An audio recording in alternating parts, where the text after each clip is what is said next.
पत्नियों का समर्पण पति के लिए, परिवार के लिए होता है या नहीं? तो समर्पण कैसा हो? पत्नी की तरह। पत्नी का समर्पण कैसा है? विवाह होता है ना, विवाह के पहले वो लड़की होती है। विवाह के पहले क्या होती है? एक लड़की होती है जो 8 बजे उठे, 10 बजे उठे, कोई बोलने वाला नहीं, टोकने वाला नहीं।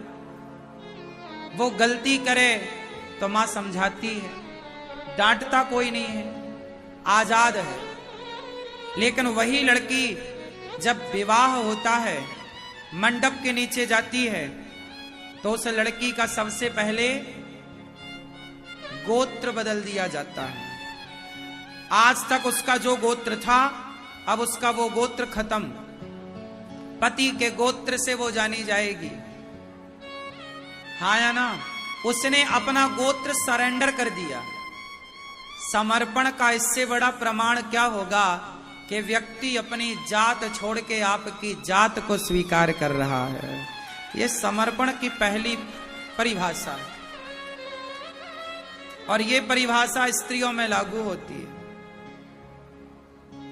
अपना नाम छोड़ा,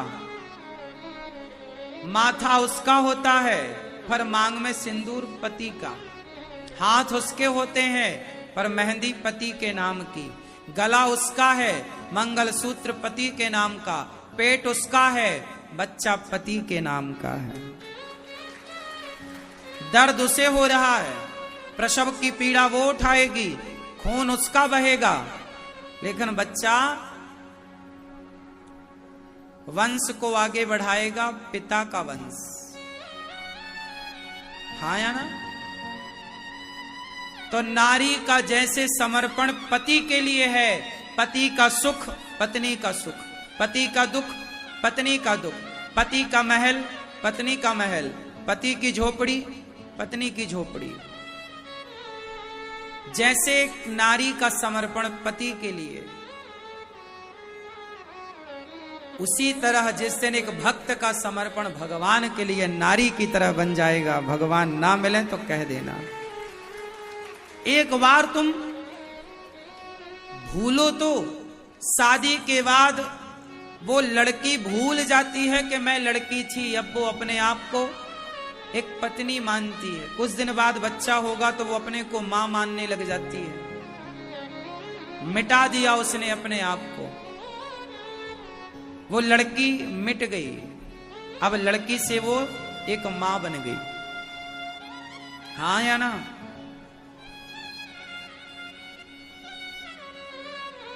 समर्पण की इससे बड़ी परिभाषा क्या होगी? इसलिए जैसे एक स्त्री पुरुष की हो जाती है, ऐसे ही एक भक्त को भगवान का हो जाना चाहिए।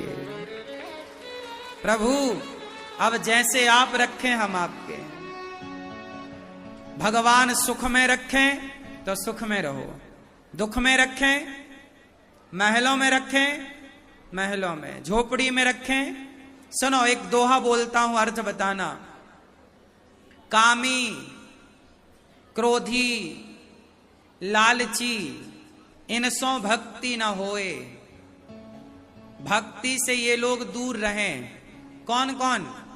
कामी, जो स्त्री लंपट है, उससे भक्ति ना होगी।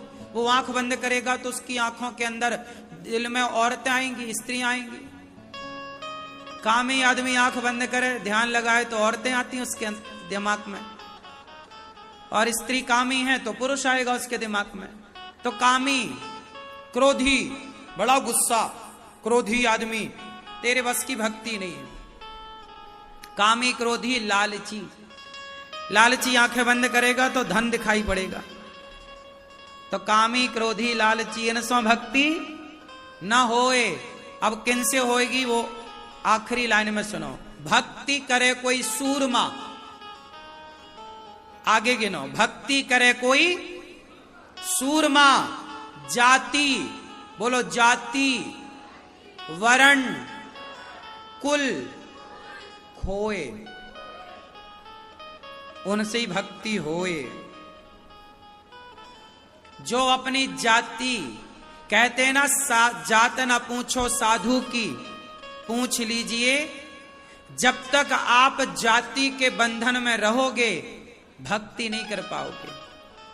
अरे जो भक्त है उसे पता ही नहीं कि मैं कौन हूं। जिसे खुद का पता है उसे कभी भगवान का पता लगेगा ही नहीं। भगवान का पता लग जाए तो फिर आपको आपका पता कहां रहेगा। तो जाति, वर्ण, मैं किस वर्ण का हूं, हिंदू हूं कि मुसलमान, सिख हूं कि ईसाई, ब्राह्मण हूं कि क्षत्रिय, कुल, किस कुल का हूं, किस वर्ण का हूं, किस जाति का हूं, ये सब कुछ जब त्याग दोगे तब जाकर के भगवान स्वीकार करेंगे। अब आपके भीतर इतना त्याग कहां है कि सब खो दो। आपसे तो बीड़ी नहीं छूट रही है, बीड़ी क्या नहीं छूट रही है, क्या नहीं छूट रही है, आगे से लगाओ, आगे से थोड़ा पीछे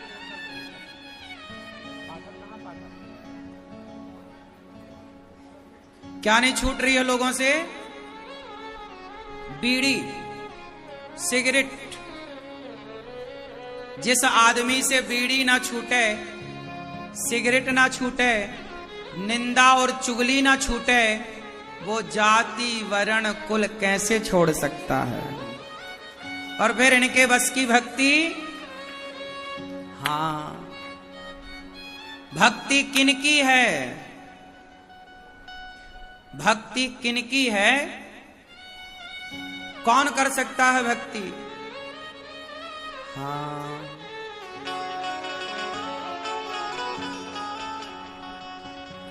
पैदल चलकर द्वारिका जाना सबके बस की बात नहीं है।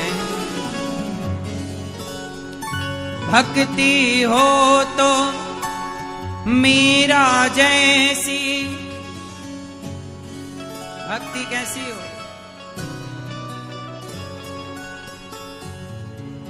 भक्ति हो तो मीरा जैसी, कृष्ण को उसने पाया। भक्ति हो तो मीरा जैसी, कृष्ण को उसने पाया। हंसते हंसते विष पी लेना, हंसते हंसते विष पी लेना, सबके बस की बात नहीं। हंसते हंसते विष पी लेना, सबके बस की बात नहीं। कृष्ण नाम का सुमिरन करना, सबके बस की बात नहीं है। भक्ति सुदामा जी की देखो, प्रेमा भक्ति भारी है। प्रेमा भक्ति आई है, पैदल चलकर द्वारिका जाना, सबके बस की बात नहीं है। पैदल चलकर द्वारिका जाना, सबके बस की बात नहीं है। तो भक्ति कौन करेगा? जिसके भीतर समर्पण होगा। क्या होगा मेरी मां? बोलो, समर्पण। सुदामा की तरह, पत्नी की तरह समर्पण, भरत जी की तरह। भरत जी चित्रकूट चले अयोध्या का सिंहासन छोड़कर। भरत जी को तो राज सिंहासन मिला। अयोध्या का राज सिंहासन किसे मिला? लेकिन भरत जी ने वो सिंहासन किसके लिए छोड़ा? बोलो, छोड़ दिया ना, और पैदल चले। पैदल चलकर प्रभु को पाना सबके बस की बात नहीं है। भरत जी चल पड़े चित्रकूट राम से मिलने। वाह, समर्पण कर लो मेरी माँ, भगवान के बन जाओ। हम बड़े पापी हैं, बड़े दुष्ट हैं, बड़े अधम हैं, हम भगवान के बनने के लायक भी नहीं हैं। अच्छा सच्ची बताओ, क्या हम भगवान के बनने लायक हैं? उत्तर दो, उत्तर दो। क्या हम लोग भगवान के बनने योग्य हैं? तो कैसे योग्य बनेंगे ये बताओ, ये बताओ। क्या हम भगवान के बनने योग्य हैं? तो कैसे बनेंगे बताओ, उपाय बताओ। आप हमें बताओ कि हम भगवान के कैसे बने। आप सब उपाय हमें बताओ, हम बड़े पापी हैं, कैसे बने भगवान के? आप लोग उपाय बताओ, हमारा मार्गदर्शन करो, कैसे बने बताओ। बोलो, हमें उपाय बताओ। भक्ति करें, बताओ कैसी करें? मन से करें। कहाँ है मन? यहां। ए मन कहाँ है? बाहर निकल।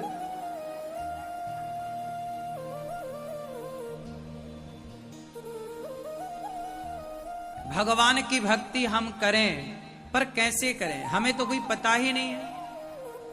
हमारा मन भी बड़ा चंचल है, 17 जगह भागता है। हम लोगों का मन भी तो हमारे वश में नहीं है। आप लोगों का मन आपके वश में है क्या? बोलो। सबसे कठिन काम तो यही है कि मन को वश में करो, वश में करो, फिर उसे लगाओ भगवान में। अभी तो कई जन्म लग जाएंगे केवल मन को वश में करने में। बाल पक गए, उम्र पूरी हो गई, यमराज सिर पे खड़े, चलो, अभी मन चंचल है। बड़ी विडंबना है। लेकिन एक उपाय मेरे पास है, आप लोग कहो तो मैं बताऊं।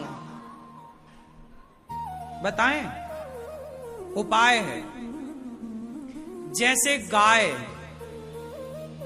जब बच्चे को जन्म देती है, बछड़ा या बछिया को, तो बच्चा जो होता है ना गाय का, वो भीगा होता है मलमूत्र में, गाय के पेट से बाहर आता है। फिर गाय क्या करती है उसे? अच्छा, वो बछड़ा जो पैदा भया है, क्या वो अपने को साफ कर सकता है? नहीं, वो खुद को साफ नहीं कर सकता। लेकिन गाय उसे चाट चाट के साफ कर देती है, बिल्कुल निर्मल कर देती है। हाँ या ना?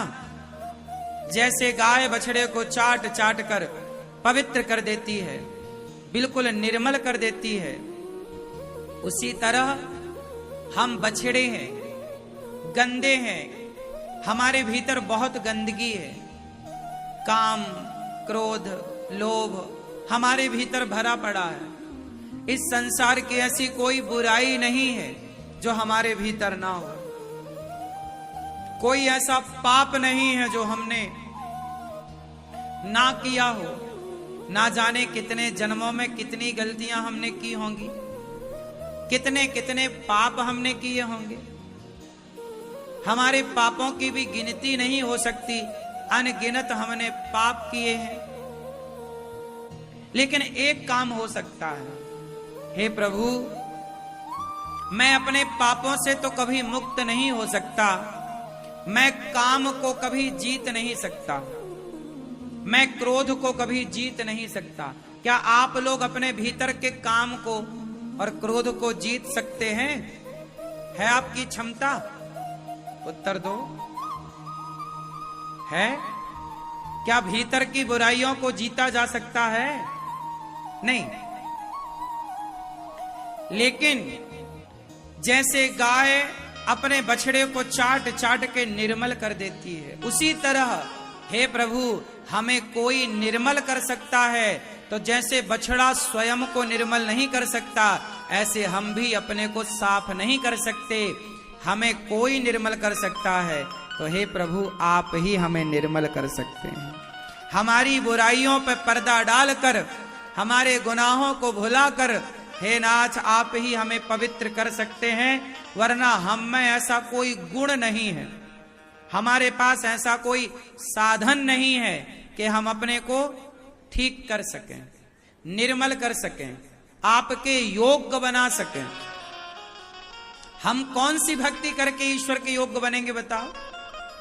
हे प्रभु आप कृपा करिए, तो आप अपनी भक्ति दीजिए, आप कृपा करिए तो अपने चरणों में हमारे मन को खींच लीजिए, और आप कृपा करेंगे तो हम कुछ आपका नाम जप सकते हैं, आपका स्मरण कर सकते हैं, आपका गुणगान कर सकते हैं, वरना हमारी हैसियत कहां है, हमारी सामर्थ्य कहां है?